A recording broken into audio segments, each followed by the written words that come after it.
ଆଗରୁ ସାଧାରଣ ଲୋକଟିଏ ଠକାମିର ଶିକାର ହେଉଥିଲା, କିନ୍ତୁ ଏବେ ଆଇଟି ମିନିଷ୍ଟର ପୂର୍ବରୁ ଯିଏ ଥିଲେ କାକଟପୁର ବିଧାୟକ ତୁଷାରକାନ୍ତି ବେହେରା ମହୋଦୟ 1,30,00,000 ଟଙ୍କାର ଠକେଇର ସିଏ ଶିକାର ହେଇଛନ୍ତି।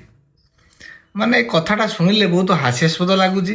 ତା ସହିତ ଆ ଭିତରେ ଗୋଟେ ଅଲଗା ପ୍ରକାର ରହସ୍ୟ ଜଣାପଡ଼ୁଛି। ପ୍ରଥମେ ସେ ଇଲେକ୍ସନ କମିଶନର ପାଖରେ 97 ଲକ୍ଷ ଟଙ୍କାର ସତ୍ୟପାଠ ସେ ଦାଖଲ କରିଥିଲେ। 1,30,00,000 ଟଙ୍କା ଠକେଇ ହେଲା କେମିତି? ଏତେ ବର୍ଷ ଭିତରେ ତାଙ୍କୁ ଏତେ ସମ୍ପତ୍ତି ବଢ଼ିଲା କେମିତି?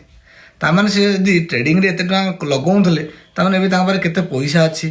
ପୂର୍ବରୁ ମିନିଷ୍ଟର ଥିଲେ, ତାମାନେ କିଛି ଏପଟ ସେପଟ ହେରଫେର ହେଇଛି। ତାମାନେ ଲୋକଙ୍କ ଟଙ୍କା ହଉ କି କିଛି ପିସି କାରବାର ହଉ, ଭଲ ମନ୍ଦ ହଉ, ମାନେ ମନ୍ତ୍ରୀଙ୍କ ପାଖରେ, ପୂର୍ବତନ ମନ୍ତ୍ରୀଙ୍କ ପାଖରେ ବହୁତ ଅର୍ଥ ଅଛି।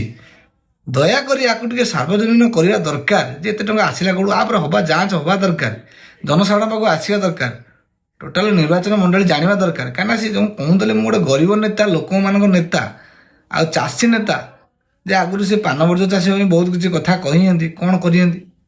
ଗରିବ ନେତା ହେଇକିରି 1,40,00,000 ଟଙ୍କାର 1,30,00,000 ଟଙ୍କା ମାନେ ଠକେଇ ହେଉଛି ତାଙ୍କ ନାଁରେ। ମାନେ ସେ ଠକେଇ ତାଙ୍କ ଆକାଉଣ୍ଟରୁ ପଳେଇ ଯାଉଛି, ସେ ଜାଣିପାରୁନାହାନ୍ତି। ତାହେଲେ ସିଏ ଗରିବ ନେତା? ଗରିବ ନେତା କହି ମିଳୁଥିବା ନେତା କେତେବେଳେ ବଡ଼ ଲୋକ ହେଇଯାଉଛନ୍ତି ଯେ ଗରିବମାନେ ତାଙ୍କ ଦୁର୍ନୀତି ହେଲା ପରେ, ମାନେ ସେ ଠକାମିର ଶିକାର ହେଲା ପରେ ଜାଣୁଛନ୍ତି। ଇଏ କେଉଁ ଟାଇପ୍ର ମାନସିକତା ଆଜ୍ଞା? ଆଉ ଟିକେ ପର୍ଦାଫାଶ ହଉ।